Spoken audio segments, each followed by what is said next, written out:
বছরের প্রথম দিনে পিকনিক সেরে বাড়ি ফিরতে গিয়ে দুর্ঘটনার কবলে পড়লেন যাত্রীরা। কালাইনের হিলারাতে নববর্ষের প্রথম দিনে ভয়ঙ্কর সড়ক দুর্ঘটনা।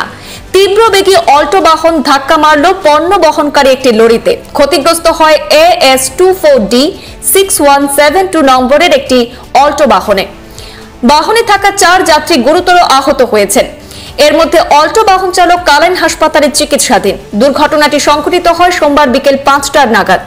খবর মতে জানা গেছে, কালাইন সিন্দুরা থেকে বনভোজন সেরে বাড়ি ফেরার পথে কালাইন 6 নম্বর জাতীয় সড়কের হিলারাতে দুর্ঘটনাগ্রস্ত হয় বাহনটি। আহত চালকের বাড়ি হাইলাকান্দির কাটাখালে, তার নাম সপ্তম নুনিয়া বলে জানা গেছে। এদিকে একাংশ বনভোজে যাওয়া যাত্রীরা মানছেন না বনভোজনের নিয়ম কানুন। নেশা সামগ্রী সেবন করে একাংশ বাহন চালকরা বাহন চালাতেও পরিলক্ষিত হয়েছে কালাইনে।